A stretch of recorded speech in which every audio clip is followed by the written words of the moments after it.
Hello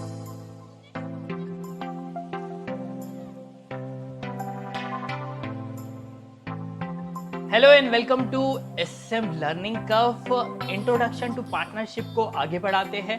आज हम सीखने जा रहे हैं कि पार्टनर कैपिटल अकाउंट को किस तरह मेंटेन किया जाता है, किस तरह पार्टनर्स कैपिटल अकाउंट को बनाया जाता है। ठीक है, देखिए ये जो कैपिटल है वो नॉर्मली पार्टनर लेके आता है बिजनेस में। ये जो कैपिटल का अमाउंट है ये पार्टनर के पॉइंट ऑफ व्यू से एक इन्वेस्टमेंट है, पार्टनर के लिए ये एक असेट है। ठीक है, लेकिन ये जो कैपिटल का अमाउंट है वो फर्म के लिए, बिजनेस के लिए एक लायबिलिटी है। क्यों लायबिलिटी है? क्योंकि जब भी फर्म डिसॉल्व होगी तब बिजनेस ये पैसा पार्टनर को रिटर्न करेगा। ठीक है, इसीलिए ये पैसे, ये जो कैपिटल है ये एक लायबिलिटी है फर्म के लिए। तो हमें जो अकाउंट बनाना होता है वो फर्म के पॉइंट ऑफ व्यू से बनाना होता है। तो हम हमेशा याद रखेंगे कि कैपिटल एक लायबिलिटी है और बैलेंस शीट में इसको हमेशा लायबिलिटी साइड पे ही लिखा जाता है। ठीक है, अब बात करते हैं पार्टनर के कैपिटल अकाउंट के बारे में। ठीक है, दो मेथड है कैपिटल अकाउंट बनाने के लिए। एक तो है फिक्स कैपिटल मेथड और एक है fluctuating capital method. Indian partnership act में कहीं कोई भी प्रोविजन नहीं है पार्टनर्स के कैपिटल अकाउंट के मेथड से रिलेटेड। ठीक है, ये तो पार्टनर के बीच में जो म्यूचुअली डिसाइड होता है, जो पार्टनरशिप डीड में नॉर्मली मेंशन होता है, उस हिसाब से अकाउंट को मेंटेन किया जाता है। एग्जाम पॉइंट ऑफ व्यू से अगर क्वेश्चन में आपको स्पेसिफिकली लिखा गया है कि फिक्स कैपिटल मेथड यूज करना है तो आपको आंसर एज पर फिक्स कैपिटल ही करना होगा।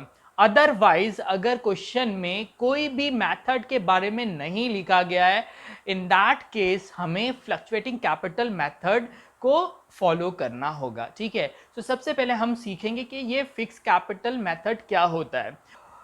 ओके, तो ये कैपिटल अकाउंट एक्चुअली होता क्या है? देखिए, फर्म और पार्टनर्स के बीच में बहुत सारे ट्रांजैक्शंस होते हैं।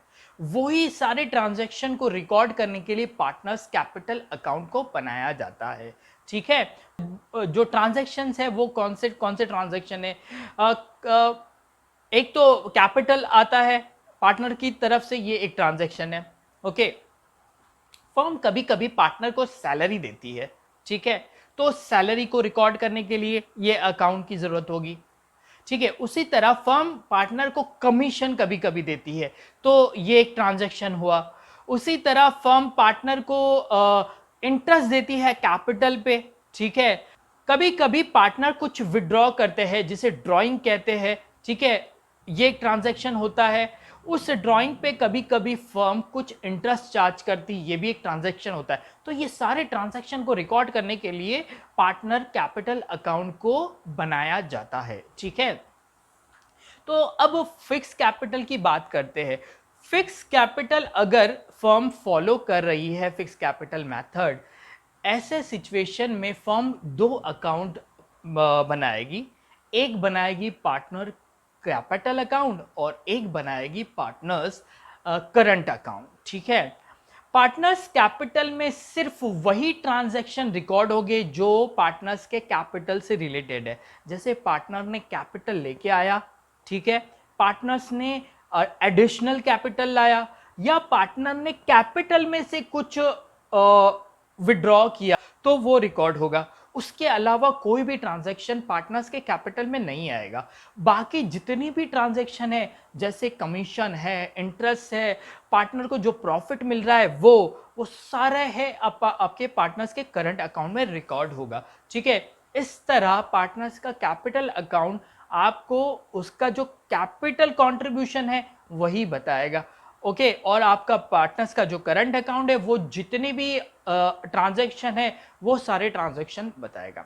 ठीक है, एक बार हम पार्टनर्स कैपिटल अकाउंट का एक ड्राफ्ट देखते हैं कि किस तरह पार्टनर्स कैपिटल अकाउंट बनेगा। फिक्स कैपिटल में, और साइमल्टेनियसली हम पार्टनर्स का करंट अकाउंट को भी हम बनाएंगे। सबसे पहले देखिए पार्टनर कैपिटल अकाउंट ये है, उसमें ओपनिंग बैलेंस जो है वो रिकॉर्ड करेंगे। चूंकि पार्टनर्स का कैपिटल क्रेडिट होता है इसीलिए ओपनिंग बैलेंस को हम लोग क्रेडिट साइड पे लिखेंगे, तो बाय बैलेंस ब्रॉट डाउन आएगा। उसके बाद कैपिटल अकाउंट में पार्टनर ने कोई एडिशनल कैपिटल लाया है ड्यूरिंग द ईयर, उसकी एंट्री आएगी। तो जब भी पार्टनर्स कैपिटल लाता है बिजनेस में तो बिजनेस एंट्री मारता है cash bank account debited to capital account, मतलब कैपिटल के क्रेडिट साइड पे फॉर्म लिखेगी बाय कैश बैंक, ठीक है। नेक्स्ट, अगर पार्टनर ने कुछ कैपिटल लाया इन काइंड, ठीक है, जैसे कोई असेट लेके आया है बिजनेस में, तो वो भी पार्टनर्स कैपिटल अकाउंट में रिकॉर्ड होगा, ठीक है, तो वहां पर बाय असेट लिखा जाएगा। अब डेबिट साइड पे क्या होगा, अगर पार्टनर ने कैपिटल से कुछ विड्रॉ किया है, कैपिटल से विड्रॉ किया है, वो रिकॉर्ड होगा। तो यहाँ पर विड्रॉवल की एंट्री क्या आएगी, फर्म एंट्री पास करेगी, कैश बैंक को क्रेडिट करेगी और डेबिट करेगी ड्राइंग को, जो कि पार्टनर्स के कैपिटल को डेबिट करेगा। तो partners capital account debited to cash bank account, ठीक है। और उसके अलावा जो ईयर एंड है उसमें जो बैलेंस बचेगा वो डेबिट साइड पे दिखा जाएगा, वो लिखेंगे टू बैलेंस कैरिड डाउन। इस तरह पार्टनर्स का कैपिटल अकाउंट बनेगा। अब पार्टनर्स के करंट अकाउंट की बात करते हैं। पार्टनर का करंट अकाउंट देखिए किस तरह बनेगा। सबसे पहले तो उसका ओपनिंग बैलेंस आएगा, नॉर्मली क्रेडिट बैलेंस ही होता है, ठीक है, नॉर्मली क्रेडिट बैलेंस होता है। कभी कभी आपको क्वेश्चन में डेबिट बैलेंस भी दिखेगा, हो सकता है कि पार्टनर ने कुछ ज़्यादा विड्रॉ किया है करंट अकाउंट में तो डेबिट बैलेंस भी हो सकता है। तो नॉर्मली क्रेडिट बैलेंस होगा बाय बैलेंस ब्रॉट डाउन। उसके बाद पार्टनर को अगर बिजनेस कोई इंटरेस्ट दे रहा है कैपिटल पे, वो आएगी, मतलब by interest on capital, by commission to partner, by salary to partner. और इसके अलावा प्रॉफिट का जो शेयर है वो पार्टनर को मिलेगा, वो भी उसे क्रेडिट होगा, by profit and loss account आएगा यहाँ पर, ठीक है। डेबिट साइड पे देखिए अगर पार्टनर ने करंट अकाउंट से कुछ विड्रॉ किया है, कैपिटल का विड्रॉवल अलग है, टू ड्राइंग बोल के आएगी, ठीक है। और उसके अलावा पार्टनर ने कुछ गुड्स विड्रॉ किए हैं, वो आएगा टू ड्राइंग, ब्रैकेट में हम गुड्स लिखेंगे, ऊपर टू ड्राइंग ब्रैकेट में हम कैश लिखेंगे। उसके अलावा अगर फर्म ने पार्टनर को कुछ इंटरेस्ट चार्ज किया है ड्राइंग का, वो डेबिट होगा टू इंटरेस्ट ऑन ड्राइंग। उसी तरह अगर फर्म को लॉस हो रहा है तो लॉस का जो शेयर है पार्टनर का वो डेबिट होगा, तो हम लिखेंगे to profit and loss account, bracket में लॉस लिख रहा हूं मैं यहाँ पर। तो ये आपका करंट अकाउंट हुआ। और फाइनली जो बैलेंसिंग होगी, बैलेंसिंग होने के बाद आपका डेबिट बैलेंस, क्रेडिट बैलेंस जो बचेगा, जो डेबिट साइड पे जो फिगर आएगी वो आपका क्रेडिट बैलेंस होगा, जिसे हम लिखेंगे टू बैलेंस कैरिड डाउन, ठीक है। देखिए एक पॉइंट आप लोग नोट कर लीजिए, ये जो करंट अकाउंट और कैपिटल अकाउंट है वो क्रेडिट बैलेंस होता है नॉर्मली, ठीक है। अगर हम कैपिटल में कुछ ऐड करते हैं, मतलब कुछ पार्टनर को देते हैं तो वो क्रेडिट होता है, ठीक है।